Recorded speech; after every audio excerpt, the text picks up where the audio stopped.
Good morning friends, welcome back to my YouTube channel. जैसे कि मैं पिछली क्लासों में हिंदी की क्लास करवा रही थी जो आपके एमपी पटवारी के लिए बेनिफिशियल है और जिसमें से मैंने वर्णमाला स्वर व्यंजन के टॉपिक कंप्लीट करवा दिए हैं, तो आप मेरे चैनल पे देख सकते हैं पिछली वीडियो में।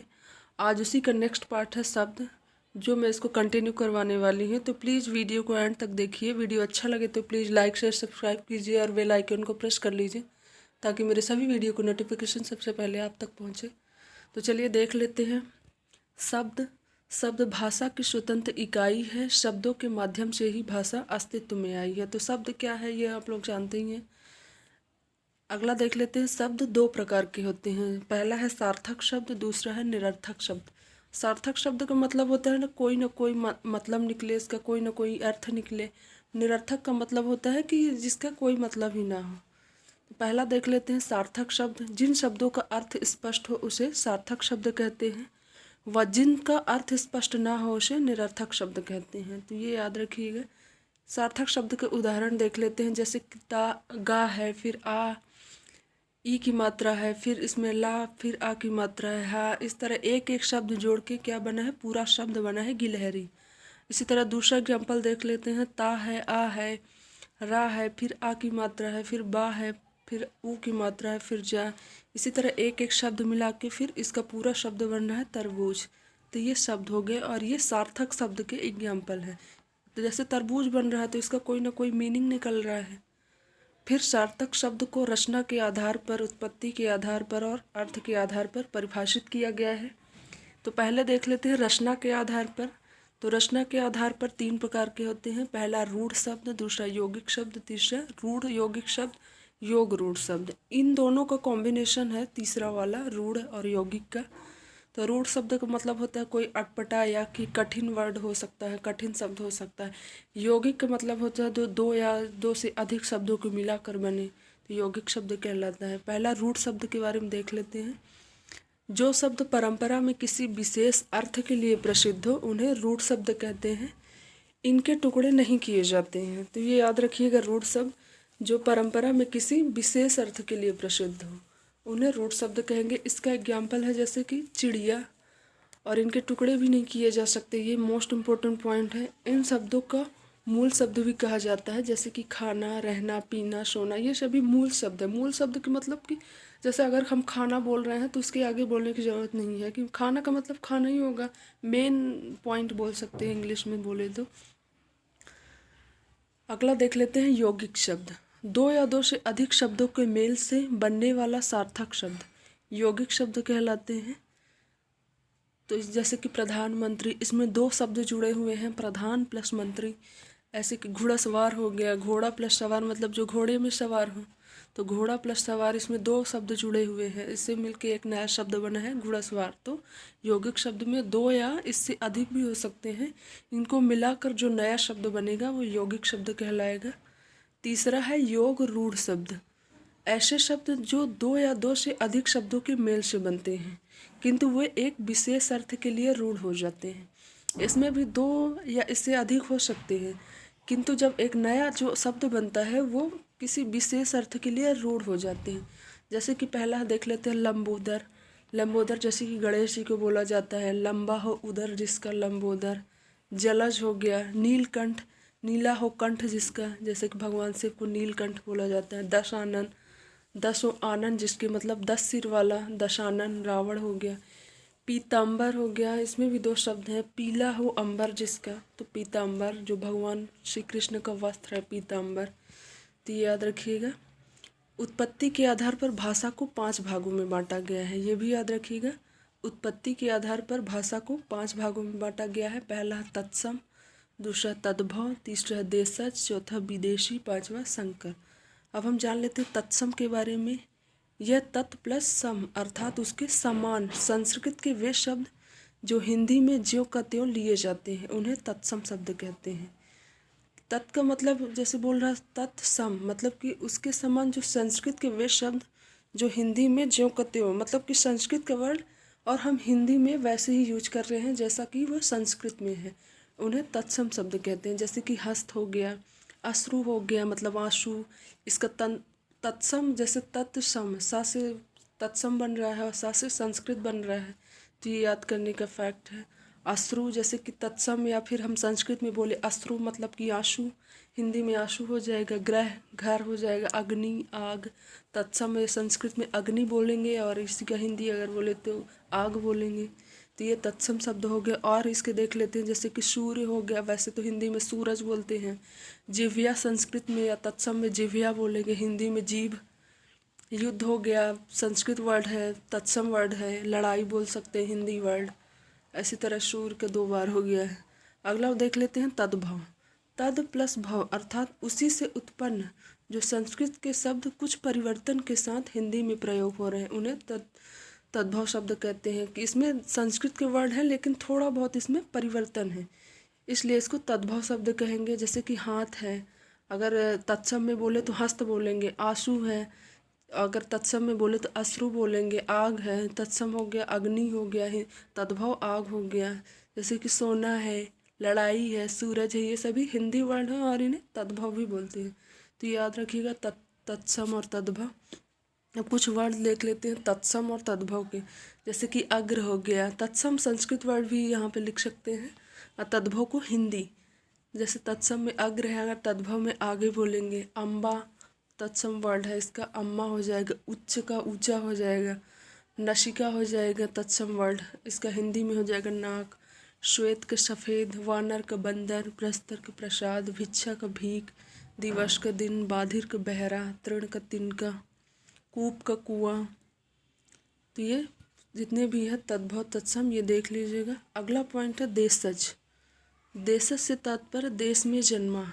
जो शब्द क्षेत्रीय बोलियों के प्रभाव से हिंदी में आ गए हैं उन्हें देशज शब्द कहेंगे। कि मतलब कि देश में तो जन्मा है, मतलब हमारे ही देश की भाषा हो और क्षेत्रीय बोलियों के प्रभाव से हिंदी में आ गए हों तो उन्हें देशज कहेंगे। जैसे कि थैला हो गया, खिड़की हो गया, फावड़ा हो गया, पेट हो गया, पगड़ी हो गई, झोला, थप्पड़, ये सभी देशज शब्द हैं।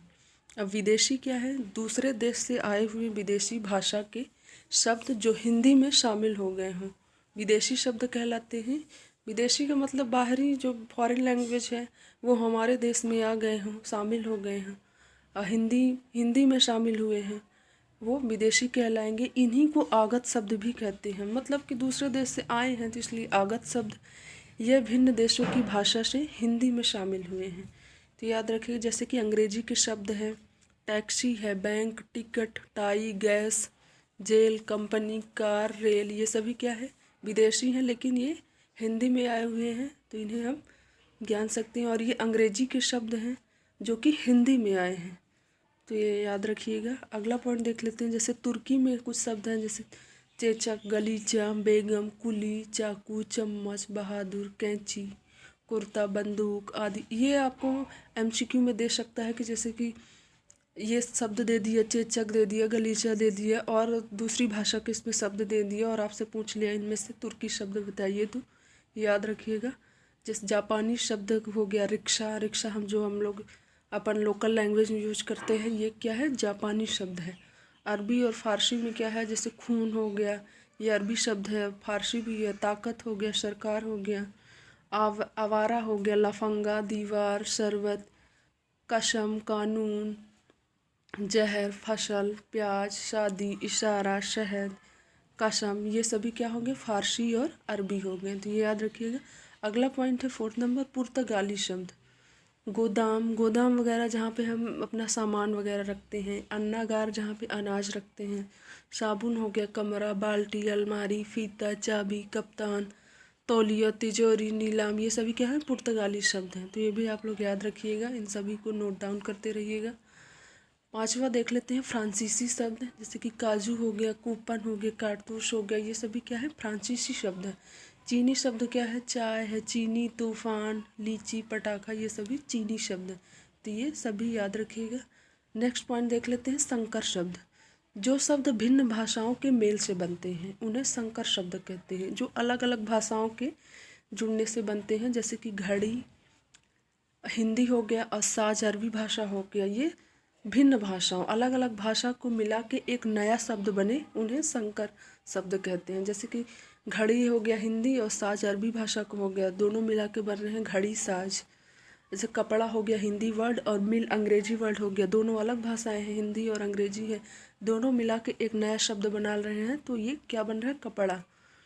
अगला देख लेते हैं, टिकट अंग्रेजी वर्ड है और घर हिंदी है, अगर इन दोनों को नया शब्द मिलाकर बनाए तो टिकट घर। और अगला है बे, फारसी वर्ड है और मेल हिंदी शब्द है, इन दोनों को मिला के नया शब्द बेमेल बनेगा। अगला है नुकसान, ये फारसी शब्द है और दायक हिंदी है, इन दोनों को मिला के नया शब्द नुकसानदायक बनेगा। पूंजी संस्कृत वर्ड है और पति हिंदी, अब इन दोनों को मिलाएंगे संस्कृत और हिंदी को, तो नया वर्ड क्या बनेगा? पूंजीपति। ऐसे वर्ष संस्कृत शब्द है और गांठ हिंदी, इन दोनों को मिला के नया वर्षगांठ बनेगा। रेल अंग्रेजी शब्द है, पीछे मैंने दिखाया भी है, रेल अंग्रेजी शब्द है और यात्री हिंदी, अगर इन दोनों को मिला के नया शब्द बनेगा रेल यात्री। तो ये सभी मोस्ट इम्पोर्टेंट पॉइंट याद रखिएगा। अगला देख लेते हैं, अर्थ के आधार पर शब्दों को किन निम्न भागों में बांटा गया है। तो अर्थ के आधार पर पहला है एकार्थी शब्द, जिन शब्दों का केवल एक अर्थ होता है उन्हें एकार्थी शब्द कहते हैं, मतलब कि एक ही अर्थ हो, उनका कोई दूसरी मीनिंग दूसरा शब्द ना निकले, उसको एकार्थी शब्द कहेंगे। जैसे कि घोड़ा है, पुस्तक है, गंगा है, गमला, इन सभी का सिर्फ एक ही अर्थ है, अगर हम घोड़ा बोल रहे हैं तो घोड़ा, इसका कोई दूसरा अर्थ नहीं है, तो ये एकार्थी शब्द कहलाएगा। दूसरा है अनेकार्थी शब्द, जिन शब्दों का अर्थ एक से अधिक निकले उन्हें अनेकार्थी शब्द कहते हैं। जैसे अरुण हो गया, बाल, सूर्य, लाल रंग, जैसे लाल रंग बोल रहे हैं तो इसके कई वर्ड हो सकते, खून भी हो सकता है और चूड़ियाँ भी हो सकती हैं कलर से, मतलब काफ़ी सारे मतलब निकलते हों। जैसे कि डूबता हुआ सूरज भी हो गया, लाल रंग का हो जाता है, लालिमा। अब सोना हो गया, कनक हो गया, सोना तो बोले तो प्यार से भी बोलते हैं, सोना एक पहनने वाला सोना गहना जो होता है। कनक एक जहर भी होता है, कनक, कनक सोने को भी बोलते हैं, तो मतलब इस कई सारे मतलब निकलते हैं, उन्हें अनेकार्थी शब्द कहते हैं। अब समानार्थी शब्द क्या है? एक समान अर्थ बताने वाले शब्द को समानार्थी शब्द कहते हैं। जैसे कि सूर्य, मतलब सूर्य अगर बोलें तो इसके कई सारे समान अर्थ निकले, अगर दिनकर, भास्कर, दिनेश, रवि बोल रहे हैं तो इनका मतलब भी सूर्य ही होगा। अगर धरती के कई सारे समान अर्थ हैं, धरती को हम धरा पर्याय बोल सकते हैं, धारा, भूमि, वसुंधरा, वसुधा, अगर धारा भी बोल रहे हैं तो इसका मतलब धरती होगा, भूमि बोल रहे हैं तो इसका मतलब भी धरती ही होगा। तो ये समानार्थी शब्द है, मतलब एक समान अर्थ बताने वाले। अगला देख लेते हैं विपरीत शब्द, वे शब्द जो एक दूसरे के विलोम प्रकट करें, मतलब उल्टा हो, विपरीत शब्द कहलाते हैं। जैसे कि सुलभ का दुर्लभ हो गया, आशा का निराशा हो गया, ये विपरीत शब्द कहलाएंगे। और देख लेते हैं जैसे सुख दुख हो गया, गुण अवगुण, आय व्यय, तो ये विपरीत शब्द हो गए, विलोम शब्द भी बोल सकते हैं। अगला पॉइंट है अनेक शब्दों के लिए एक शब्द। अनेक शब्दों के लिए मतलब कई सारे शब्द का हम एक ही बोलते हैं ना, कि इस मूवी का टाइटल क्या है, पूरी मूवी का टाइटल बता दो, तो ऐसे ही कोई ना कोई हम सेंटेंस बोलते हैं, उसका एक एग्जैक्ट मीनिंग बताना होता है, एक एग्जैक्ट वर्ड, तो इसे अनेक शब्दों के लिए एक शब्द। वे शब्द जो वाक्यांश या अनेक शब्दों के स्थान पर प्रयोग किए जाते हैं उन्हें अनेक शब्दों का एक शब्द कहा जाता है। याद रखिएगा, जैसे कि निराहार, जो खाना ना खाए, हम उनको एक शब्द में बोल सकते हैं कि वो निराहार है, मतलब तो वही होगा कि वो खाना नहीं खाया है। दूसरा है पुरातन, पुरातन मतलब प्राचीन काल से, पुराने समय से चला आ रहा है, तो हम एक वर्ड में बोल सकते हैं पुरातन है, उसका मतलब भी वही होगा। प्रथा है, प्रथा मतलब कि लंबे समय से ये प्रथा चली आ रही है, तो ये अनेक शब्दों के लिए एक शब्द। अगला है प्रतिलिपि, जिसकी किसी लेख की नकल हो गया तो प्रतिलिपि, अगर हम प्रतिलिपि बोल रहे हैं तो इसका मीनिंग भी वही होगा कि किसी लेख की फोटोकॉपी या प्रतिलिपि है, तो देख लीजिएगा। अगला है श्रुति सम भिन्नात्मक शब्द। श्रुति सम मतलब कि ऐसे शब्द जो सुनने में एक जैसे लगे परंतु वर्तनी में सूक्ष्म अंतर हो, इसे श्रुति सम भिन्नात्मक शब्द कहते हैं। मतलब कि सुनने में तो एक जैसे लगे लेकिन उसका थोड़ा सा अंतर अलग हो, तो ये याद रखिएगा। और इससे अर्थ भी अलग हो जाते हैं, अंतर होगा थोड़ा सा तो अर्थ भी अलग होगा। जैसे छठा, थोड़ा सा अंतर है इसमें, शोभा हो जाएगा, इसका मतलब बदल जाएगा, छठा का मतलब छह हो जाएगा, वात का मतलब वायु, हवा। तो ये याद रखिएगा, ये क्या है? श्रुति सम भिन्नात्मक शब्द। अगला पॉइंट देख लेते हैं एकार्थक प्रतीत होने वाले शब्द, मतलब कि एक ही शब्द में बोलने वाले, एक ही अर्थ निकलने वाला ऐसे शब्द जो देखने में एक दूसरे की पर्याय प्रतीत होते हैं। जैसे कि आधी व्याधि बोल रहे हैं तो ये लग रहा है कि एक दूसरे के पर्याय हैं, परंतु प्रयोग की दृष्टि में इसमें थोड़ा सा अंतर होगा। अगर आधी व्याधि पर्याय तो लग रहे हैं, लेकिन इन दोनों का मतलब अलग है। आधी का मतलब है मानसिक रोगी, व्याधि का मतलब है शारीरिक रोगी। तो ये थोड़ा सा अंतर प्रकट कर रहे हैं, इसलिए इसे बोलेंगे एकार्थक प्रतीत होने वाले शब्द। अगला है जैसे कि मूक मतलब होता है गूंगा, मौन का मतलब होता है शांत रहने वाला, तो ये याद रखिएगा। अगला देख लेते हैं निरर्थक शब्द। वे शब्द जो किसी भी अर्थ का बोध नहीं कराते निरर्थक शब्द कहलाते हैं। ये दो प्रकार के। निरर्थक का मतलब ही है जिसका कोई मतलब ही ना हो। पहला है विकारी, दूसरा अविकारी। विकारी शब्द जो शब्द लिंग, वचन, कारक और काल के प्रभाव से बदल जाते हैं, उन्हें विकारी शब्द कहते हैं। अर्थात यह शब्द अपने मूल शब्द में परिवर्तन ला देते हैं। विकारी शब्द क्या है? उसका लिंग बदल जाए, वचन बदल जाए, मतलब कि मेल फीमेल हो जाए, स्त्री पुरुष और प्रभाव से इन सभी से क्या बदल जाते हैं, उन्हें विकारी शब्द कहते हैं। और इनके मूल शब्द में भी परिवर्तन ला दे, जैसे लड़का का हो गया लड़के या लड़कियां हो सकती हैं। और ये 4 प्रकार के होते हैं: संज्ञा, सर्वनाम, विशेषण, क्रिया। ये याद रखिएगा। संज्ञा तो आप लोग को पता ही है, किसी व्यक्ति, वस्तु, स्थान और गुण के नाम को संज्ञा कहते हैं। तो संज्ञा में जैसे कोई वस्तु हो गया, कपड़ा, कपड़े, कपड़ों, ये क्या है? लिंग वचन के आधार पर परिवर्तित हो रहे हैं। कपड़ा हो गया, कपड़े हो गए, कपड़ों, कपड़े में बहुत सारे आ जाते हैं। और सर्वनाम क्या है? संज्ञा के स्थान पे जो हम यूज करेंगे, जैसे कि वह है, तो जैसे किसी का नाम हुआ, संज्ञा में नाम हो गया, मान लीजिए मोना नाम है, अगर हम सर्वनाम में करते हैं तो मोना की जगह हम क्या लिख सकते हैं? वह। तो सर्वनाम में वह, वे, उन्होंने, उसने। विशेषण में क्या? किसी न किसी का गुण बताता हूँ, तो पतला है, मोटा है, लंबा है। ऐसे क्रिया में, विशेषण में इंग्लिश में क्या? एडजेक्टिव, किसी की स्पेशलाइज करे किसी चीज़ को, जैसे पतला, मोटा, लंबा, ये कोई ना कोई गुण बता रहा है। क्रिया में क्या है? जब हम कोई काम कर रहे हैं, जैसे पढ़ रहे हैं, पढ़ा, पढ़े, पढ़ूँ या पढ़ेंगे, तो ये क्रिया हो गया। दूसरा क्या है? अविकारी शब्द। वे शब्द जो लिंग, वचन, कारक व काल आदि से प्रभावित नहीं होते, अविकारी शब्द कहे जाते हैं। यह शब्द किसी भी स्थिति में नहीं बदलते, तो मतलब कि अविकारी, ये बदलेंगे भी नहीं और लिंग, वचन, कारक व काल आदि से प्रभावित नहीं होंगे। जैसे कि जल्दी का मतलब क्या है? जल्दी ही होगा। भीतर का एक ही मतलब होगा, सामने है इसलिए, अथवा, ये सभी देख ली। अब अगला देख लेते हैं। शब्दावली के आधार पर शब्द के 2 भाग होते हैं। पहला है सामान्य शब्द, दूसरा है तकनीक शब्द। तो ये शब्दावली के आधार पर है। तो चलिए देख लेते हैं सामान्य शब्द क्या है। दैनिक जीवन में सामान्य बोलचाल के लिए जिन शब्दों का प्रयोग होता है उन्हें सामान्य शब्द कहते हैं।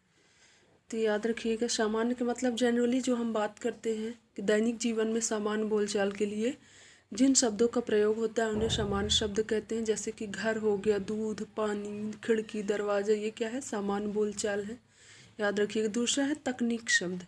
जिन शब्दों का प्रयोग विभिन्न व्यवसाय व विज्ञान के क्षेत्रों में किया जाता है उन्हें तकनीक शब्द कहेंगे। तकनीकल मतलब टेक्निकल, विज्ञान से संबंधित हो ज़्यादातर, या आपके व्यवसाय या इंडस्ट्रियल से संबंधित हो सकता है, उसे तकनीक शब्द। जैसे कि इंजीनियरिंग हो गया, मिसाइल हो गया, विज्ञान, कंप्यूटर, सचिव, ये सभी क्या है? तकनीक शब्द हैं, तो ये याद रखिएगा। नेक्स्ट पॉइंट देख लेते हैं। अनेक शब्दों के लिए एक शब्द। अनेक शब्दों के लिए एक शब्द आपके ज्ञान में आ सकता है, जैसे कि कोई एक वर्ड दिया है, उस कोई एक लंबा सा सेंटेंस दिया है, उसको हमको एक वर्ड में लिखना है। पहला देख लेते हैं, ऐसी बात जिसका कोई निर्णय ना हो, तो इसे संदिग्ध या तो अनिर्णित बोल सकते हैं। दूसरा देख लेते हैं, हाथ से लिखित पुस्तक, क्या बोलेंगे? पांडुलिपि। जो अपने हाथ से हम बुक लिखते हैं उसको क्या बोलते हैं? पांडुलिपि। इंग्लिश में बोलते हैं ना ऑटोबायोग्राफी, हमने खुद लिखी है ये अपनी जीवनी, तो हाथ से लिखित पुस्तक को क्या बोलेंगे? पांडुलिपि। अगला देख लेते हैं, अच्छे गुणों वाली स्त्री। जो अच्छे गुण वाली स्त्री होती है उसे साध्वी बोलते हैं। चौथा है दूसरों में दोष देखने वाला। जो केवल दूसरों में दोष देखता रहता है उसे क्या बोलेंगे? छिद्रान्वेषी। अगला है प्रिय बोलने वाली स्त्री। जो प्रिय बोलती है उसको क्या बोलेंगे? प्रियवंदा। अगला है जिसका निर्देश दिया गया हो, जिसका निर्देश दिया गया उसको बोलेंगे निर्दिष्ट। अगला देख लेते हैं, असली बातों को जानने वाला। जो असली बातों को जानने वाला होता है उसे तत्ववेत्ता बोलते हैं। आधी रात का समय, निशित।